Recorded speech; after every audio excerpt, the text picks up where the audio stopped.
বিশ্ব ইতিহাসে প্রথম মানুষ ও প্রথম নবী হিসাবে আল্লাহ পাক আদম আলাইহিসসালাম কে নিজ দুহাত দ্বারা সরাসরি সৃষ্টি করেন। ছোয়াত ৩৮ ডিভিশন ৭৫।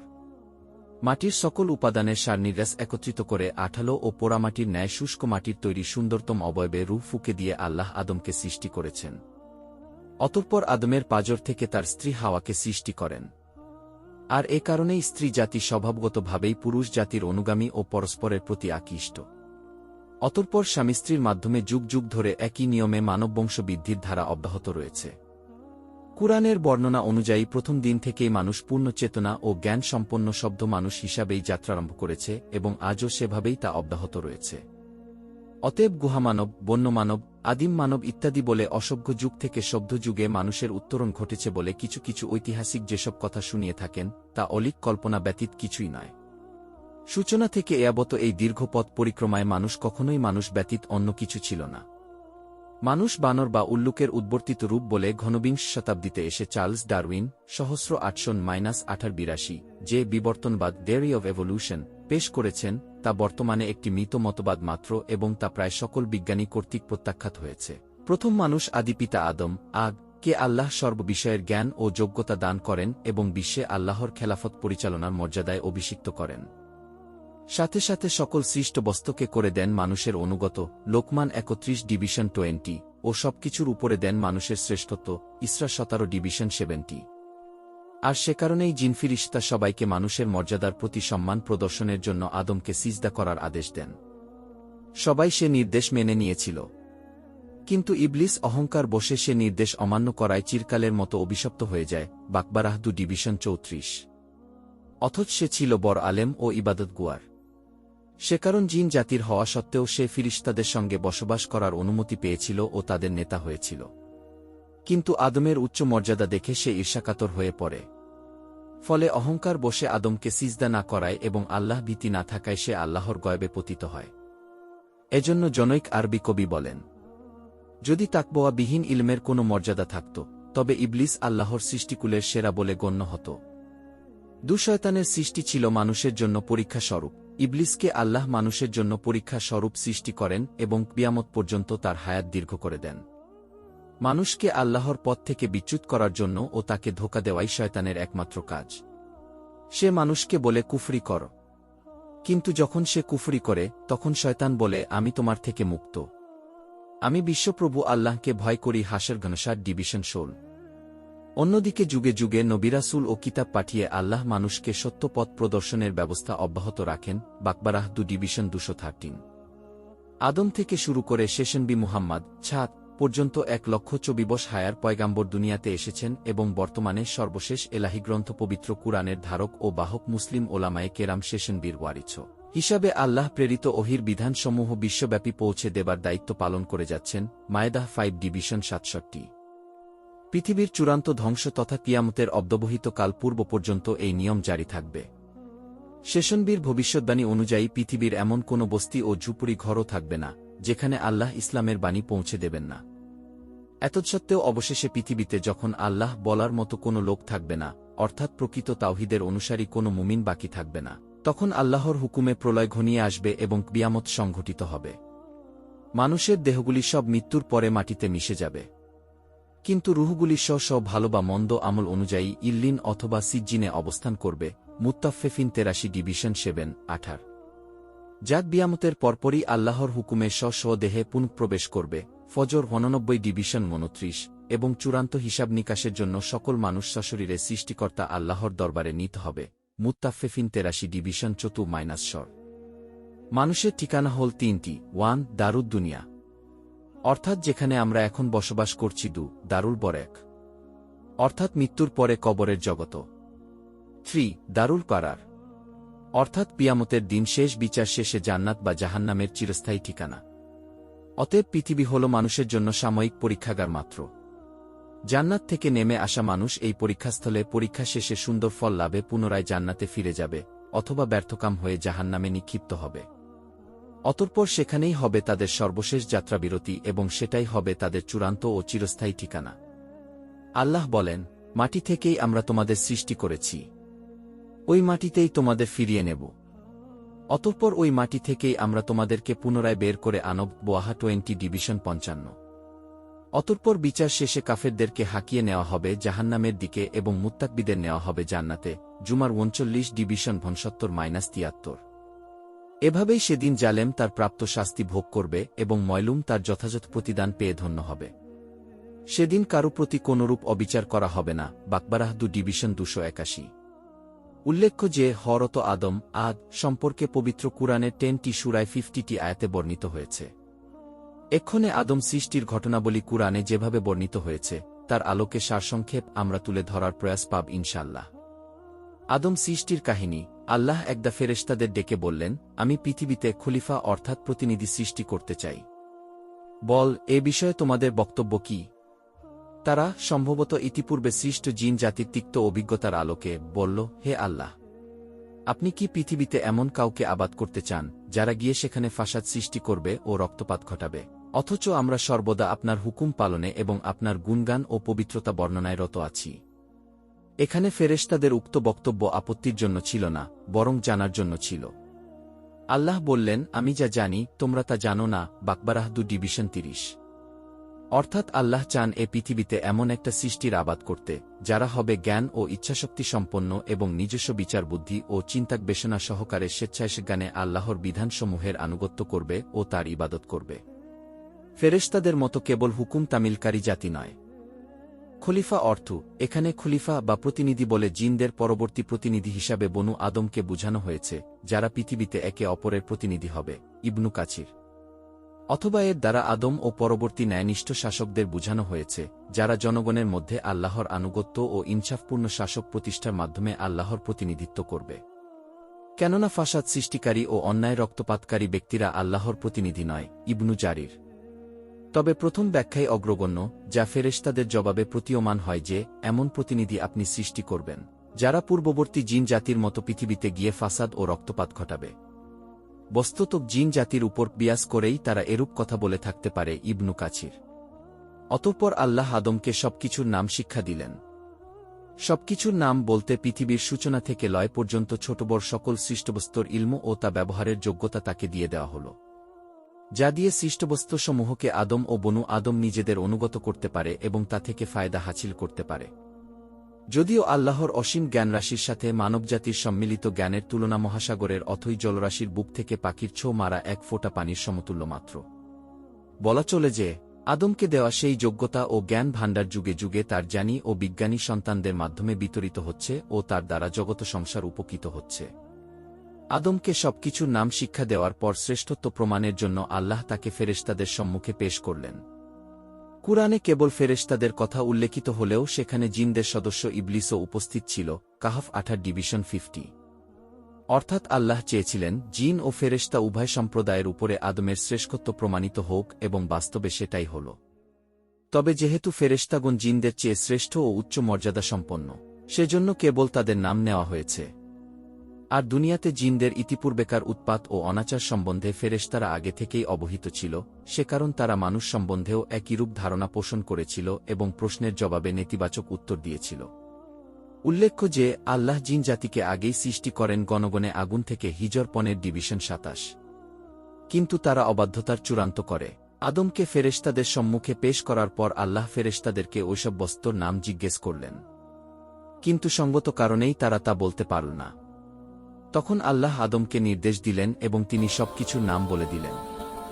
ফলে ফেরেশতারা অকপটে তাদের পরাজয় মেনে নিল এবং আল্লাহর মহত্ব ও পবিত্রতা ঘোষণা করে বলল, হে আল্লাহ, আপনি আমাদেরকে যতটুকু শিখিয়েছেন তার বাইরে আমাদের কোনো জ্ঞান নেই।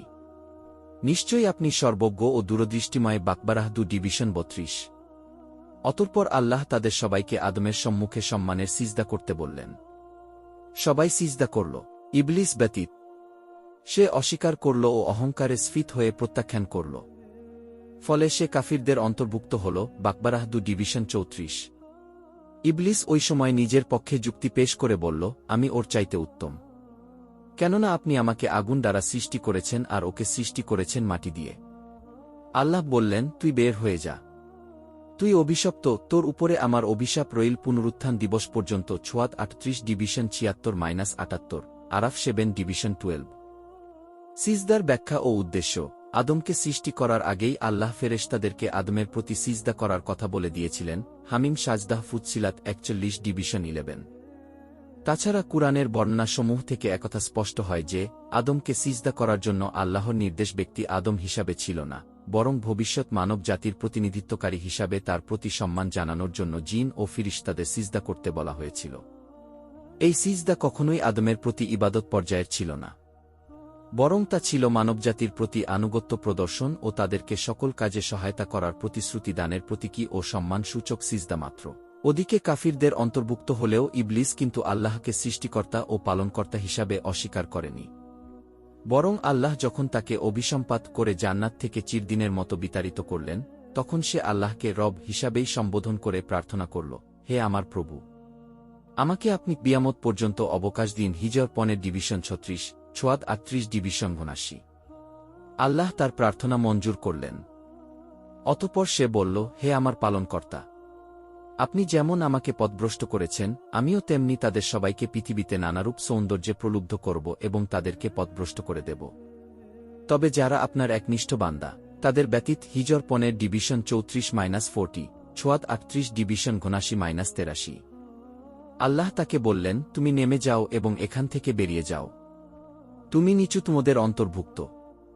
এখানে তোমার অহংকার করার অধিকার নেই। আরাফ 7:13। উল্লেখ্য যে ইবলিস জান্নাত থেকে বহিষ্কৃত হলেও মানুষের রগরেশায় ঢুকে ধোঁকা দেওয়ার ও বিভ্রান্ত করার ক্ষমতা আল্লাহ তাকে দিয়েছিলেন, আর এটা ছিল মানুষের পরীক্ষার জন্য। শয়তানের ধোঁকার বিরুদ্ধে জিততে পারলেই মানুষ তার শ্রেষ্ঠত্বের মর্যাদা অক্ষুণ্ণ রাখতে পারবে এবং আখেরাতে জান্নাত লাভে ধন্য হবে, নইলে ইহকাল ও পরকালে ব্যর্থকাম হবে। মানুষের প্রতি ফেরেশতাদের সিজদা করা ও ইবলিসের সিজদা না করার মধ্যে ইঙ্গিত রয়েছে এ বিষয়ে যে মানুষ যেন প্রতি পদে পদে শয়তানের ব্যাপারে সতর্ক থাকে এবং আল্লাহর প্রতি আনুগত্যের মাধ্যমে নিজের শ্রেষ্ঠত্বের মর্যাদা অক্ষুণ্ণ রাখে। আদমের 5টি শ্রেষ্ঠত্ব। 1. আল্লাহ তাকে নিজ দুহাতে সৃষ্টি করেছেন, ছোয়াদ 38:75। 2. আল্লাহ নিজে তার মধ্যে রূহ ফুঁকে দিয়েছেন, ছোয়াদ 38:72। 3. আল্লাহ তাকে সকল বস্তুর নাম শিক্ষা দিয়েছেন, বাকবারাহ 2:31। 4. তাকে সিজদা করার জন্য আল্লাহ ফেরেশতাদের নির্দেশ দিয়েছেন, বাকবারাহ 2:34। 5. আদম একাই মাত্র মাটি থেকে সৃষ্ট, বাকি সবাই পিতামাতার মাধ্যমে সৃষ্ট, সাজদাহ 32:7 না। ইবলিসের অভিশপ্ত হওয়ার কারণ ছিল তার কিয়াস। সে আল্লাহর আদেশের বিরুদ্ধে যুক্তি পেশ করে বলেছিল, আমি আদমের চাইতে উত্তম, কেননা আপনি আমাকে আগুন দিয়ে সৃষ্টি করেছেন এবং তাকে সৃষ্টি করেছেন মাটি দয়ে। হিজর 29। মুহাম্মদ ইবনু সিরিন বলেন, প্রথম কিয়াস করেছিল ইবলিস। হাসান বছরীয় অনুরূপ বলেছেন। সিজদা অনুষ্ঠানের পর আল্লাহ আদমের জুরি হিসাবে তার অবয়ব হতে একাংশ নিয়ে, অর্থাৎ তার পাজর হতে তার স্ত্রী হাওয়াকে সৃষ্টি করলেন। মাটি থেকে সৃষ্ট হওয়া আদমের নাম হল আদম এবং জীবন্ত আদমের পাজর হতে সৃষ্ট হওয়ায় তার স্ত্রীর নাম হল হাওয়া। কুরতুবী। অতঃপর তাদের উদ্দেশ্যে আল্লাহ বললেন, তোমরা দুজন জান্নাতে বসবাস কর ও সেখান থেকে যা খুশি খেয়ে বেড়াও, তবে সাবধান, এই গাছটির নিকটে যেও না, তাহলে তোমরা সীমালঙ্ঘনকারীদের অন্তর্ভুক্ত হয়ে যাবে। বাকবারাহ 2:35। এতে বোঝা যায় যে ফেরেশতাগণের সিজদা কেবল আদমের জন্য ছিল, হাওয়ার জন্য নয়। দ্বিতীয়ত, সিজদা অনুষ্ঠানের পরে আদমের অবয়ব থেকে হাওয়াকে সৃষ্টি করা হয়, পূর্বে নয়। তিনি পৃথক কোনো সৃষ্টি ছিলেন না। এতে পুরুষের প্রতি নারীর অনুগামী হওয়া প্রমাণিত হয়। আল্লাহ বলেন, পুরুষেরা নারীদের উপর কর্তৃত্বশীল। নিসা 4:34। অতঃপর বহিষ্কৃত ইবলিস তার প্রথম টার্গেট হিসাবে আদম ও হাওয়ার বিরুদ্ধে প্রতারণার জাল নিক্ষেপ করল। শেমতে সে প্রথমে তাদের খুব আপনজন বনে গেল এবং নানা কথায় তাদের ভুলাতে লাগল। এক পর্যায়ে সে বলল, আল্লাহ যে তোমাদেরকে ওই গাছটির নিকটে যেতে নিষেধ করেছেন, তার কারণ হল এই যে তোমরা তাহলে ফেরেশতা হয়ে যাবে কিংবা তোমরা এখানে চিরস্থায়ী বাসিন্দা হয়ে যাবে। আরাফ 7:20।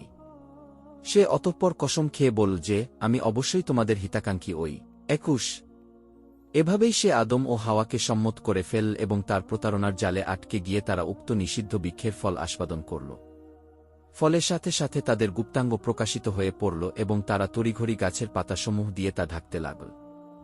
আল্লাহ তাদেরকে ডেকে বললেন, আমি কি তোমাদেরকে এ বৃক্ষ থেকে নিষেধ করিনি এবং বলিনি যে শয়তান তোমাদের প্রকাশ্য শত্রু? ওই 22। তখন তারা অনুতপ্ত হয়ে বলল, হে আমাদের পালনকর্তা, আমরা নিজেদের উপর জুলুম করেছি। যদি আপনি আমাদের ক্ষমা না করেন, তবে অবশ্যই আমরা ক্ষতিগ্রস্তদের অন্তর্ভুক্ত হয়ে যাব। 23 আল্লাহ তখন বললেন, তোমরা জান্নাত থেকে নেমে যাও। তোমরা একে অপরের শত্রু। তোমাদের অবস্থান হবে পৃথিবীতে এবং সেখানেই তোমরা একটি নির্দিষ্ট মেয়াদ পর্যন্ত সম্পদরাজি ভোগ করবে। 24 তিনি আরও বললেন যে, তোমরা পৃথিবীতেই জীবনযাপন করবে, সেখানেই মৃত্যুবরণ করবে এবং সেখান থেকেই তোমরা পুনরুত্থিত হবে। আরাফ 7:20-25 এখানে একটি বিষয় উল্লেখ করা যেতে পারে যে, ইবলিসের কথায় সর্বপ্রথম হাওয়া প্রতারিত হন। অতঃপর তার মাধ্যমে আদম প্রতারিত হন বলে যে কথা চালু আছে কুরআনে এর কোনো সমর্থন নেই। সহিহ হাদিসেও স্পষ্ট কিছু নেই। এ বিষয়ে তাফসিরে ইবনু জারিরে ইবনু আব্বাস রাত থেকে যে বর্ণনা এসেছে তা জয়ীফ। দ্বিতীয়ত, জান্নাত থেকে অবতরণের নির্দেশ তাদের অপরাধের শাস্তি স্বরূপ ছিল না, কেননা এটা ছিল তওবা কবুলের পরের ঘটনা। অতএব এটা ছিল হয়তোবা তাকে শিষ্টাচার শিক্ষা দানের জন্য। বরং সঠিক কথা এই যে, এটা ছিল আল্লাহর পূর্ব নির্ধারিত ও দূরদর্শী পরিকল্পনারই অংশ। কেননা জান্নাত হল কর্মফল লাভের স্থান, কর্মের স্থান নয়। তাছাড়া জান্নাতে মানুষের বংশ বৃদ্ধির সুযোগ নেই। এজন্য দুনিয়ায় নামিয়ে দেওয়া জরুরি ছিল। প্রথমবার আদেশ দানের পরে পুনরায় স্নেহ ও অনুগ্রহ মিশ্রিত আদেশ দিয়ে বললেন, তোমরা সবাই নেমে যাও। অতঃপর পৃথিবীতে আল্লাহর খলিফা হওয়ার বাকবারাহ 2:30, ফাত্তির 35:39 মহান মর্যাদা প্রদান করে বললেন, তোমাদের নিকটে আমার পক্ষ থেকে হেদায়েত অবতীর্ণ হবে। যারা তার অনুসরণ করবে তাদের জন্য কোনো ভয় বা চিন্তার কারণ থাকবে না। কিন্তু যারা তা প্রত্যাখ্যান করবে ও মিথ্যা প্রতিপন্ন করবে তারা হবে জাহান্নামের অধিবাসী এবং সেখানে তারা অনন্তকাল ধরে অবস্থান করবে। বাকবারাহ 2:38-39 উল্লেখ্য যে, নবীগণ ছিলেন নিষ্পাপ এবং হরত আদম ছিলেন নিঃসন্দেহে নিষ্পাপ। তিনি ইচ্ছাকৃতভাবে কোনো ভুল করেননি, বরং শয়তানের প্ররোচনায় প্রতারিত হয়ে তিনি সাময়িকভাবে নিষিদ্ধ বৃক্ষের নিকটবর্তী হওয়ার নিষেধাজ্ঞার কথাটি ভুলে গিয়েছিলেন। যেমন অন্য আয়াতে বর্ণিত হয়েছে, অতঃপর আদম ভুলে গেল এবং আমি তার মধ্যে সংকল্পের দিতা পাইনি। বোয়াহা 20:115 তাছাড়া উক্ত ঘটনার সময় তিনি নবী হননি, বরং পদস্খলনের ঘটনার পরে আল্লাহ তাকে নবী মনোনীত করে দুনিয়ায় পাঠান ও হেদায়েত প্রদান করেন। আরাফ 7:122 এখানে একটি বিষয় লক্ষণীয় যে, ইবলিসের ক্ষেত্রে আল্লাহ বললেন, তুমি জান্নাত থেকে বেরিয়ে যাও, নিশ্চয়ই তুমি অভিশপ্ত। হিজর 15:34, আরাফ 7:18 অন্যদিকে আদম ও হাওয়ার ক্ষেত্রে বললেন, তোমরা নেমে যাও। বাকবারাহ 2:36-38, আরাফ 7:24 এতে ইঙ্গিত রয়েছে যে, ইবলিস কখনোই আর জান্নাতে ফিরে আসতে পারবে না। কিন্তু বনু আদমের ঈমানদারগণ পুনরায় ফিরে আসতে পারবে ইনশাআল্লাহ। নগ্নতা শয়তানের প্রথম কাজ। মানুষের উপরে শয়তানের প্রথম হামলা ছিল তার দেহ থেকে কাপড় খুসিয়ে তাকে উলঙ্গ করে দেওয়া। আজও পৃথিবীতে শয়তানের পদাঙ্ক অনুসারী ও ইবলিসের শিখণ্ডীদের প্রথম কাজ হল তথাকথিত ক্ষমতায়ন ও লিঙ্গ সমতার নামে নারীকে উলঙ্গ করে ঘরের বাইরে আনা ও তার সৌন্দর্য উপভোগ করা। অথচ পৃথিবীর বিগত সভ্যতাগুলি ধ্বংস হয়েছে মূলত নারী ও মদের সহজলভ্যতার কারণেই। অতএব শব্দভদ্র ও আল্লাহভীরু বান্দাদের নিকটে ইমানের পর সর্বপ্রথম ফরায় হল স্ব লজ্জাস্থান আবিত রাখা ও ইয়জতাবরুর হেফায়েত করা। অন্যান্য ফরায় সবই এর পরে। নারীর পর্দা কেবল পোশাকে হবে না, বরং তা হবে তার ভিতরে, তার কথাবার্তায়, আচার আচরণে ও চালচলনের সর্ববিষয়ে। পরনারীর প্রতিটি অঙ্গভঙ্গি ও মিষ্ট কণ্ঠস্বর পরপুরুষের হৃদয়ে অন্যায় প্রভাব বিস্তার করে। অতএব লজ্জাশীলতাই মুমিন নরনারীর অঙ্গভূষণ ও পারস্পরিক নিরাপত্তার গ্যারান্টি। নারী ও পুরুষ প্রত্যেকে একে অপরের থেকে স্ব দৃষ্টিকে অবনত রাখবে। নূর 24:30-31 এবং পরস্পরে সার্বিক পর্দা বজায় রেখে কেবলমাত্র প্রয়োজনীয় কথাটুকু স্বাভাবিকভাবে সংক্ষেপে বলবে। নারী ও পুরুষ প্রত্যেকে নিজ নিজ স্বাতন্ত্র্য ও পর্দা বজায় রেখে স্ব কর্মস্থলে ও কর্মপরিধির মধ্যে স্বাধীনভাবে কাজ করবে এবং সংসার ও সমাজের কল্যাণে সাধ্যমতো অবদান রাখবে। নেগেটিভ ও পজিটিভ পাশাপাশি বিদ্যুৎবাহী দুটি ক্যাবলের মাঝে প্লাস্টিকের আবরণ যেমন পর্দার কাজ করে এবং অপরিহার্য অ্যাক্সিডেন্ট ও অগ্নিকাণ্ড থেকে রক্ষা করে, অনুরূপভাবে পরনারী ও পরপুরুষের মধ্যকার পর্দা উভয়ের মাঝে ঘটিতব্য যে কোন অনাকাঙ্ক্ষিত বিষয় থেকে পরস্পরকে হেফায়েত করে। অতএব শয়তানের প্ররোচনায় জান্নাতের পবিত্র পরিবেশে আদি পিতামাতার জীবনে ঘটিত উক্ত অনিচ্ছাকৃত দুর্ঘটনা থেকে দুনিয়ার এই পঙ্কিল পরিবেশে বসবাসরত মানব জাতিকে আরও বেশি সতর্ক ও সাবধান থাকা উচিত। কুরআন ও হাদিস আমাদেরকে সেদিকেই হুঁশিয়ার করেছে।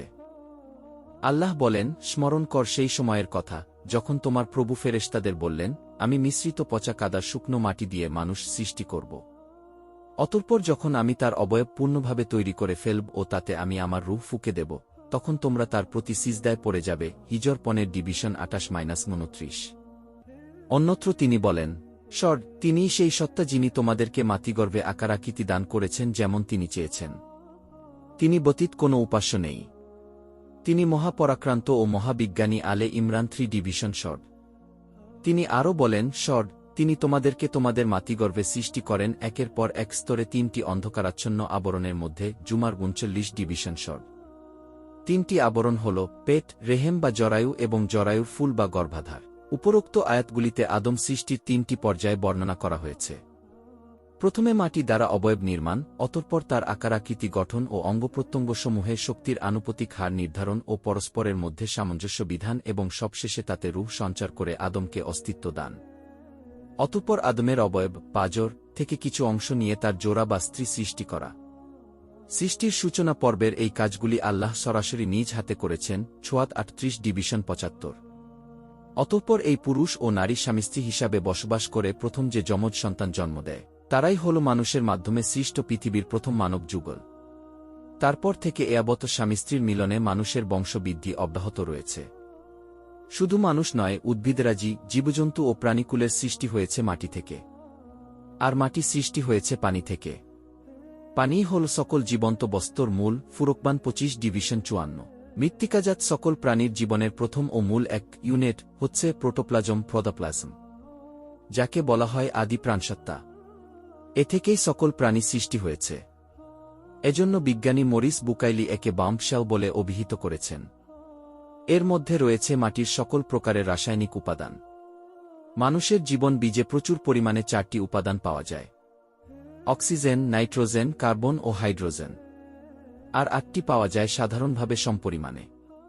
সেগুলি হল magnesium, sodium, potassium, calcium, phosphorus, chlorine, sulphur ও আয়রন।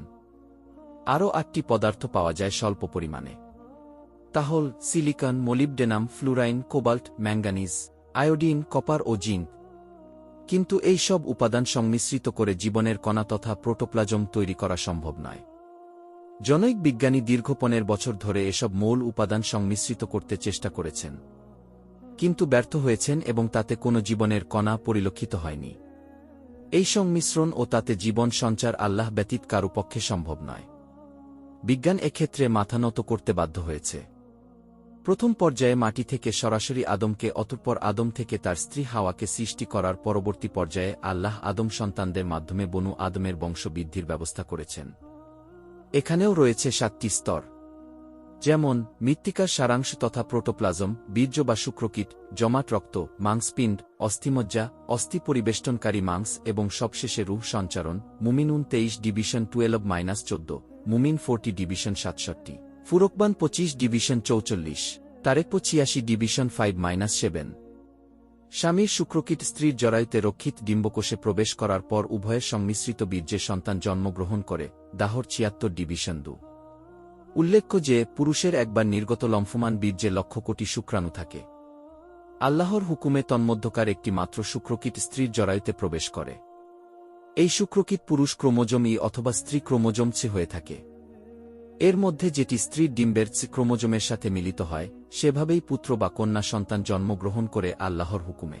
মাতৃগর্ভের 3টি গা অন্ধকার পর্দার অন্তরালে এইভাবে দীর্ঘ 9 মাস ধরে বেড়ে ওঠা প্রথমত একটি পূর্ণ জীবন সত্তার সৃষ্টি, অতঃপর একটি জীবন্ত প্রাণবন্ত ও প্রতিভাবান শিশু হিসাবে দুনিয়াতে ভূমিষ্ঠ হওয়া কতই না বিস্ময়কর ব্যাপার। কোনো মানুষের পক্ষে এই অনন্য কল্পনীয় সৃষ্টিকর্ম আদৌ সম্ভব কি? মাতৃগর্ভের ওই অন্ধকার গৃহে মানব শিশু সৃষ্টির সেই মহান কারিগরকে কে সেই মহান আর্কিটেক্ট, যিনি ওই গোপন কুঠরিতে পিতার 23টি ক্রোমোজোম ও মাতার 23টি ক্রোমোজোম একত্রিত করে সংমিশ্রিত বীর্য প্রস্তুত করেন? কে সেই মহান শিল্পী, যিনি রক্তপিণ্ড আকারের জীবন টুকরাটিকে মাতৃগর্ভে পুষ্ট করেন, অতঃপর 120 দিন পরে তাতে রূহ সঞ্চার করে তাকে জীবন্ত মানব শিশুতে পরিণত করেন এবং পূর্ণ পরিণত হওয়ার পরে সেখান থেকে বাইরে ঠেলে দেন? আবাসা 80:18-20। বাপমায়ের স্বপ্নের ফসল হিসাবে, নয়নের পুত্তলি হিসাবে মায়ের গর্ভে মানুষ তৈরির সেই বিস্ময়কর যন্ত্রের দক্ষ কারিগর ও সেই মহান শিল্পী আর কেউ নন, তিনি আল্লাহ। সুবহানাল্লাহি ওয়া বিহামদিহি, সুবহানাল্লাহিল আযীম। পুরুষ ও নারীর সংমিশ্রিত বীর্যে সন্তান জন্ম লাভের তথ্য কুরআনই সর্বপ্রথম উপস্থাপন করেছে। দাহর ৭৬ ডিভিশন ২। আধুনিক বিজ্ঞান এ তথ্য জানতে পেরেছে মাত্র গত শতাব্দীতে ১৮৭৫ সালে ও ঘনিষ্ঠ ১২ সালে। তার পূর্বে এরিস্টটল সহ সকল বিজ্ঞানীর ধারণা ছিল যে পুরুষের বীর্যের কোনো কার্যকারিতা নেই। রাসূলের হাদিস বিজ্ঞানীদের এই মতকে সম্পূর্ণ বাতিল ঘোষণা করেছে, কেননা সেখানে স্পষ্টভাবে বলা হয়েছে সন্তান প্রজননে পুরুষ ও নারী উভয়ের বীর্য সমানভাবে কার্যকর। উল্লেখ্য যে মাতৃগর্ভে বীর্য প্রথম দিন কেবল বুদ্বুদ আকারে থাকে, তারপর জরায়ুতে সম্পর্কিত হয়। ৩ মাসের আগে ছেলে বা মেয়ে সন্তান চিহ্নিত হয় না। ৪ মাস পর রূহ সঞ্চারিত হয়ে বাচ্চা নড়েচড়ে ওঠে ও আঙ্গুল চুষতে থাকে, যাতে ভূমিষ্ঠ হওয়ার পরে মায়ের স্তন চুষতে অসুবিধা না হয়।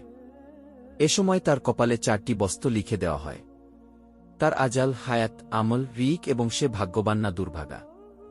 এভাবেই জগত সংসারে মানববংশ বৃদ্ধির ধারা এগিয়ে চলেছে। এ নিয়মের ব্যতিক্রম নেই কেবল আল্লাহর হুকুম ব্যতীত।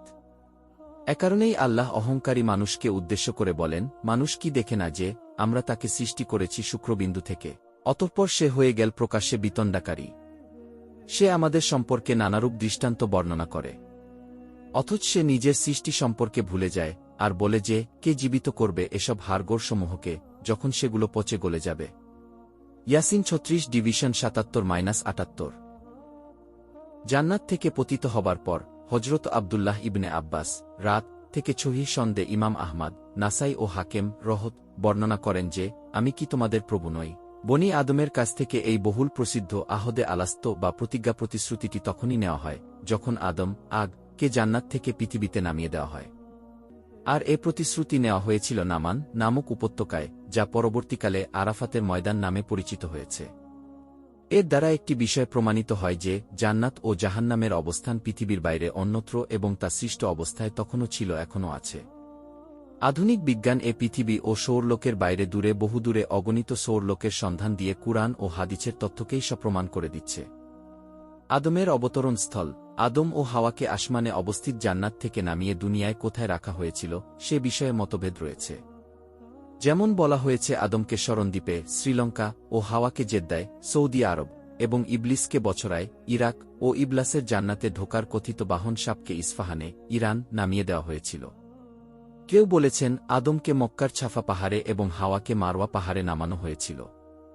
এছাড়া আরও বক্তব্য এসেছে, তবে যেহেতু কুরআন ও সহিহ হাদিসে এ বিষয়ে স্পষ্ট কিছু বলা হয়নি, সে কারণ এ বিষয়ে আমাদের চুপ থাকাই শ্রেয়। আহদে আলাস্তর বিবরণ। মুসলিম ইবনে ইয়াসার রাত বলেন, কিছু লোক হজরত ওমর ফারুক রাত এর নিকটে সূরা আরাফ ১৭২ আয়াতের মর্ম জানতে চাইলে তিনি বলেন, এ বিষয়ে রাসূলুল্লাহ কে প্রশ্ন করা হলে তাকে আমি বলতে শুনেছি যে আল্লাহ তাআলা আদম কে সৃষ্টি করেন, অতঃপর নিজের ডান হাত তার পিঠে বুলিয়ে দিলেন। তখন তার ওরসে যত সৎ মানুষ জন্মাবার ছিল তারা সব বেরিয়ে এলো। আল্লাহ বললেন, এদেরকে আমি জান্নাতের জন্য সৃষ্টি করেছি এবং এরা দুনিয়াতে জান্নাতেরই কাজ করবে। অতঃপর তিনি পুনরায় তার পিঠে হাত বুলালেন, তখন সেখান থেকে একদল সন্তান বের করে আনলেন এবং বললেন, এদেরকে আমি জাহান্নামের জন্য সৃষ্টি করেছি, এরা দুনিয়াতে জাহান্নামের কাজই করবে। একথা শুনে জনৈক সাহাবী প্রশ্ন করলেন, হে আল্লাহর রাসূল, তাহলে আর আমল করানোর উদ্দেশ্য কি?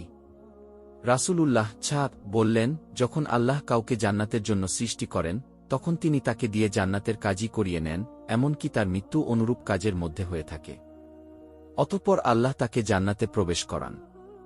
পক্ষান্তরে যখন তিনি কাউকে জাহান্নামের জন্য সৃষ্টি করেন তখন তাকে দিয়ে জাহান্নামের কাজই করিয়ে নেন, এমনকি তার মৃত্যু অনুরূপ কাজের মধ্যে হয়ে থাকে। অতঃপর আল্লাহ তাকে জাহান্নামে প্রবেশ করান। আবু দারদা রাত হতে বর্ণিত হয়েছে যে রাসূলুল্লাহ বলেন, ডান মুষ্টির লোকগুলো ছিল সুন্দর চকচকে ক্ষুদ্র পিপিলিকা দলের ন্যায়, আর বাম মুষ্টির ক্ষুদ্র লোকগুলো ছিল কালো কয়লার ন্যায়। উল্লেখ্য যে কুরআনে বলা হয়েছে বনি আদমের পৃষ্ঠদেশ থেকে আরাফ ১৭২। অন্যদিকে হাদিসে বলা হয়েছে আদমের পৃষ্ঠদেশ থেকে, মূলত উভয়ের মধ্যে কোনো বৈপরীত্য নেই। আদম যেহেতু বনি আদমের মূল এবং আদি পিতা, সেহেতু তার পৃষ্ঠদেশ বলা আর বনি আদমের পৃষ্ঠদেশ বলা একই কথা। তাছাড়া আদমের দেহের প্রতিটি লোমকূপ থেকে অসংখ্য বনি আদমকে বের করে এনে উপস্থিত করানো আল্লাহর জন্য বিচিত্র কিছুই নয়। মানুষ যেহেতু তার ভাগ্য সম্পর্কে জানে না, সেহেতু তাকে সর্বদা জান্নাত লাভের আশায় উক্ত পথেই কাজ করে যেতে হবে। সাধ্যমতো চেষ্টা সত্ত্বেও ব্যর্থ হলে বুঝতে হবে যে ওটাই তার তাকদিরের লিখন ছিল। বান্দাকে ভালো ও মন্দ দুটি করারই স্বাধীন এখতিয়ার দেওয়া হয়েছে। আর এই ইচ্ছাশক্তি প্রয়োগের স্বাধীনতার কারণেই বনি আদম আল্লাহর সেরা সৃষ্টির মর্যাদায় অভিষিক্ত হয়েছে। আর কারণেই তাকে তার ভালো ও মন্দ কাজের পরিণতি ভোগ করতে হয়। এখানে আদমের ওরস বলতে আদম ও তার ভবিষ্যৎ সন্তানদের ওরস বুঝানো হয়েছে। এখানে বংশধর বলতে তাদের অশরীরী আত্মাকে বুঝানো হয়নি, বরং আত্মা ও দেহের সমন্বয়ে জ্ঞান ও চেতনা সম্পন্ন ক্ষুদ্র অবয়বসমূহকে বুঝানো হয়েছে, যাদের কাছ থেকে সেদিন সজ্ঞানে তাদের প্রতিজ্ঞা ও প্রতিশ্রুতি নেওয়া হয়েছিল। আর এটা আল্লাহর জন্য খুবই সহজ। আজকের বিজ্ঞান একটা ক্ষুদ্রাতি ক্ষুদ্র অণুর ভিতরে গোটা সৌরমণ্ডলীয় ব্যবস্থা সম্পর্কে পরীক্ষা নিরীক্ষা চালাচ্ছে। ফিল্মের মাধ্যমে একটি বিরাটকায় বস্তুকে একটি ছোট্ট বিন্দুর আয়তনে দেখানো হচ্ছে। কাজেই আল্লাহ তাআলা যদি উক্ত অঙ্গীকার অনুষ্ঠানে সকল আদম সন্তানকে জ্ঞান বুদ্ধি সম্পন্ন করে ক্ষুদ্রাতি ক্ষুদ্র দেহে অণুবিন্দুতে অস্তিত্ব দান করে থাকেন, তবে তাতে আশ্চর্য হবার কিছু নেই। তাছাড়া জ্ঞানসম্পন্ন না হলে এবং বিষয়টি তাদের অনুধাবনে ও উপলব্ধিতে না আসলে এ ধরনের প্রতিশ্রুতি গ্রহণের ও অঙ্গীকার ঘোষণার কোনো গুরুত্ব থাকে না। প্রশ্ন হতে পারে যে সৃষ্টির সূচনায় গৃহীত এই প্রতিজ্ঞা ও প্রতিশ্রুতির কথা পরবর্তীতে মানুষের ভুলে যাওয়াটাই স্বাভাবিক। তাহলে এ ধরনের প্রতিশ্রুতি গ্রহণের ফলাফলটা কি? এর জবাব এই যে, আদি পিতামাতা আদম হাওয়ার রক্ত ও মানসিকতার প্রভাব যেমন যুগে যুগে দেশে দেশে সকল ভাষা ও বর্ণের মানুষের মধ্যে সমভাবে পরিদৃষ্ট হয়, তেমনিভাবে সেদিনে গৃহীত তাওহীদের স্বীকৃতি ও প্রতিশ্রুতির প্রভাব সকল মানুষের মধ্যেই কম বেশি বিদ্যমান রয়েছে। মানুষের অস্তিত্বই মানুষকে তার সৃষ্টিকর্তার সন্ধান দেয় ও বিপন্ন অবস্থায় তার কাছে আশ্রয় গ্রহণের জন্য তার হৃদয় ব্যাকুল হয়ে ওঠে। তাই তো দেখা গেছে বিশ্ব ইতিহাসের নিষ্ঠুরতম শাসক ও আল্লাহদ্রোহী ফেরান ডুবে মরার সময় চিৎকার দিয়ে আল্লাহর উপরে তার বিশ্বাস ঘোষণা করেছিল। ইউনুস 10:90-91। মক্কামদিনার কাফের মুশরিকরা শেষনবীর সাথে শত্রুতা পোষণ করলেও কখনো আল্লাহকে অস্বীকার করেনি। আধুনিক বিশ্বের নাস্তিকসেরা স্ট্যালিনকে পর্যন্ত শেষ নিঃশ্বাস ত্যাগের পূর্ব মুহূর্তে ওহ মাই গড বলে চিৎকার করে উঠতে শোনা গেছে। প্রকৃতপক্ষে সৃষ্টির সূচনালগ্নে গৃহীত উক্ত স্বীকারোক্তি প্রত্যেকটি মানুষের হৃদয়ে আল্লাহর অস্তিত্বের প্রতি বিশ্বাসের বীজ বপন করে দিয়েছে।